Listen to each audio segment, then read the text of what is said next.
Welcome to another episode of Winner's Circle. This week I have the MPO and FPO winners of the 2025 Foxwood Open, both of whom are three-time champions.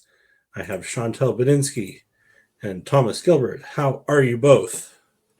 I'm very good. How are you? Doing well. Yeah, doing good here as well. And both of you, I believe, are now out in Dieppe preparing for what I understand is their first 8 here in New Brunswick. Oh, really? Yeah. I don't know if it's of the season or ever. I think ever. Yeah, I think is what they were saying. Wow, that's awesome. So there you go. From the first of the year in Canada to the first ever in a province. That's something special. Thomas, how was your event yesterday? I believe the Big Maple went really well. We had, I think, 55 players out for the event at their CDT course, which is like a little par 3 course, 22 holes. Event went super smooth. Everyone seemed really happy. The clinic went well afterwards. Got lots of little prizes out. Got 2 aces hit during the event, so that was really exciting too. It was a blast. Oh, it's great to hear. I guess both your trips out there went okay. Yeah, smooth sailing. Luckily, all the flights worked out well on time, and I heard Chantel had a pretty long drive, but made it with two trips, I think. Yeah, we split up in 2, and I saw a moose. Ooh, you saw a moose? I did. On the road or on the side of the road? Hopefully. It was on the side of the road. There's like a fence to keep them out, so she was just chilling by the fence. That's awesome. Certainly much better than being on the road where you are in more danger than they are. If you hit them. I think so. Yeah. So this year's Foxwood Open had a few changes from layout last year, most notably holes 9 and 10, and 14 has once yet again undergone another transformation. What did you guys find was? What did you think were good changes made compared to previous years? I'll start with Chantel. I think that they were good. I liked them. Hole 10 is maybe a little bit long for the FPO division, so I think Sean was saying that he might switch us to the short basket next year, which I think would be a really good change. And I'm very happy that they changed 14 back to the different basket, because last year it was pretty brutal with all the sand traps and the OB behind it. Yeah, I would agree. I think I like the change on 9 and 10. I think using that tee pad for hole 10 was a really good change for the MPO players. And I think as well, like having as a par 4 to the short basket for FPO would be a really great par 4. I think that second shot is just way too long. Like I even was throwing like distance driver on the upshot sometimes going to that new par 4 position. So it definitely played like a very long hole. Would you guys have potentially pushed back 9's tee pad for certain divisions? I think slightly would be a cool shot. Like make it more, almost feel like a little more of a tunnel off the tee, and then open up to that island green.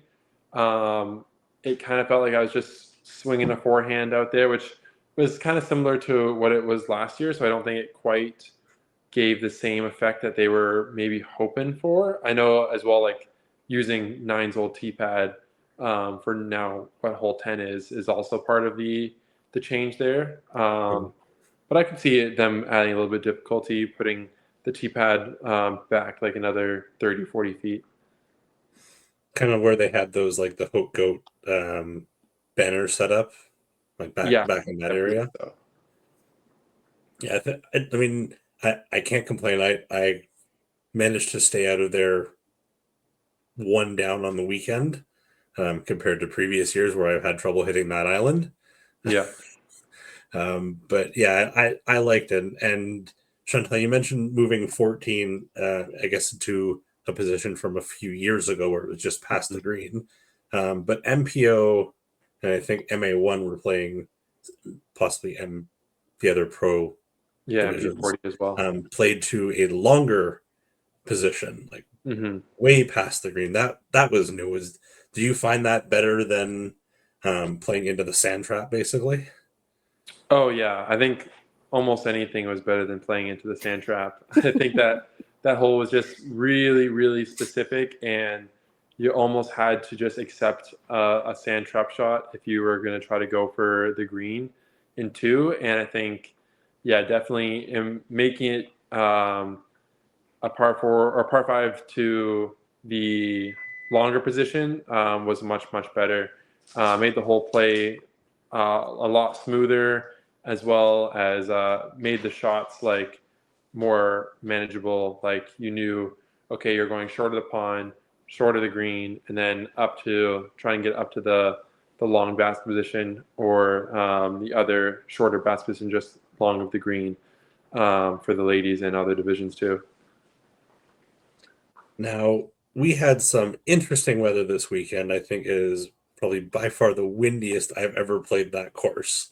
But thankfully, outside of my round, or my Saturday round, no rain, no anything else, which must have been a good change compared to last year, where I think there was a like 1.5 to 2 hour rain delay on the Monday.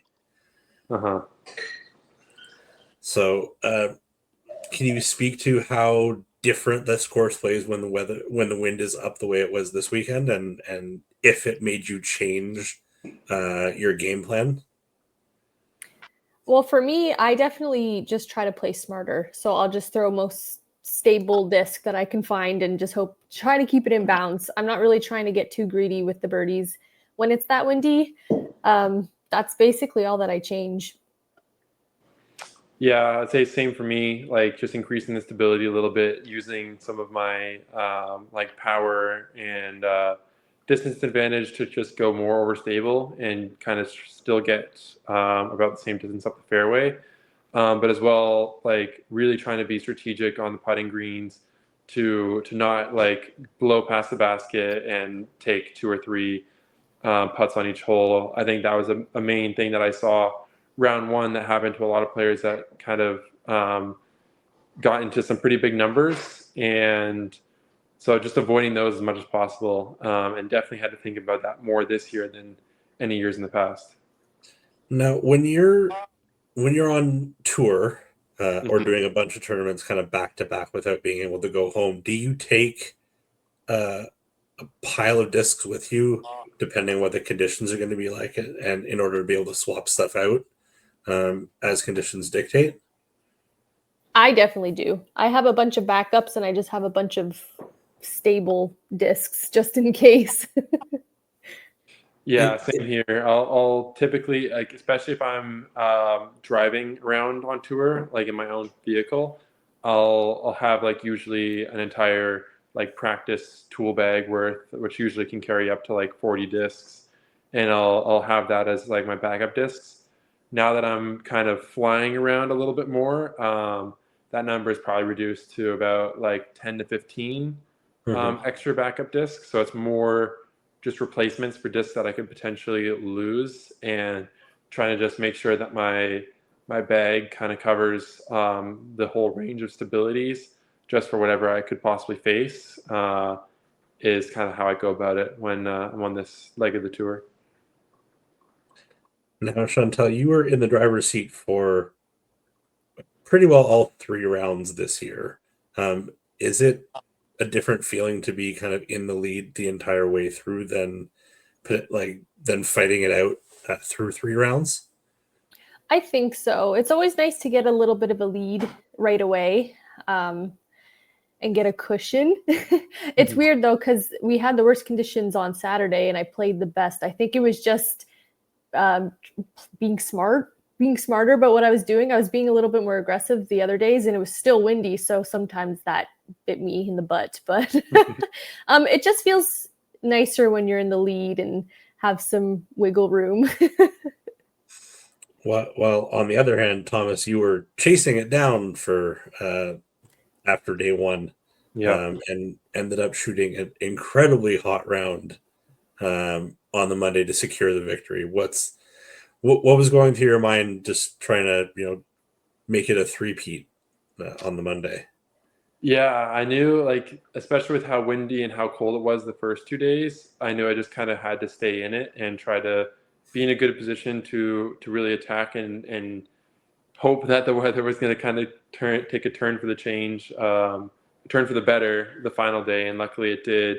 I knew I had to get out to a hot start, so I like really had this goal in mind that I wanted to be at least 3 down through 4, and then I birdied the first 3 holes, and so I was like, oh, okay, that's good. And then because I knew that those are a hard stretch of holes to start on too, and it actually ended up being even better than I thought, because Lance, who had the lead at the moment, went bogey or par, bogey, birdie, where I went birdie, birdie, birdie, and so I had 3 strokes like eliminated right at the bat, and that really helped me kind of carry that momentum forward. Like, I knew as soon as that happened that I could easily carry this momentum out and take this tournament as my own. And still got interesting, I don't think, until it was actually hole 12 when I officially like gained the lead and kept the lead pretty much until the rest of the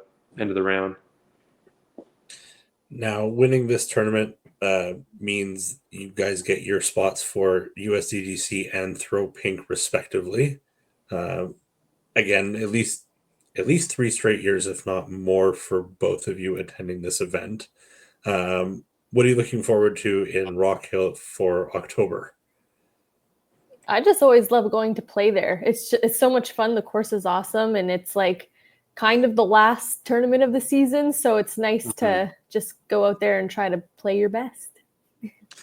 Yeah, I think it's like the legacy of that tournament just feels amazing. Like the prestige of qualifying for that event and competing with the best players in the world is like a huge honor. And as well, having the Canadian representation down there is always exciting.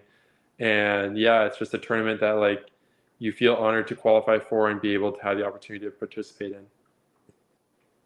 Now I know it's come out on social media already, but Thomas, I saw some news regarding you today. Do you mind sharing that with everyone? Yeah, so I was very lucky to get selected to represent Canada this year at the 2025 World Games in Chengdu, China. So yeah, very honored to represent there. We're going to be getting ready right after the swing in Europe. So after the World Championships, it's the very next weekend playing in the World Games. And yeah, it's going to be quite interesting. I heard the other teams from other countries are also pretty stacked. So it's going to be a really fun event. I was going to say, so you guys are all jumping on the same flight from the World Championships to head over to China then. I think so. So aside from Dieppe this weekend, what do you guys have coming up in the next few weeks? Nothing really until the Preserve, I think. I think that's the next Pro Tour event in June. So I have a little bit, I think 2 weeks off after. Nice. Yeah. Nice. I'll be flying straight from Dieppe actually to Portland for the Portland Open, or like the Northwest Disc Golf Championships, whatever they're calling it this year, which is pretty awesome. They're mixing up the Glendoveer Golf Course with the Beaver State Fling Mile MacGyver course for 2 rounds on each event, or on each course for the event. And I think that's kind of like in preparation for the 2027 World Championships, where they're hoping to do the same course setup for the 5-round tournament. Should be very interesting. I like both of those courses, and I think it suits your game pretty well from what I can remember of those 2 courses. So yeah, definitely, I'm excited for that event. For sure. Well, again, thank you very much for coming on. Congrats again on the win, and good luck this weekend in Dieppe. Thank you so much.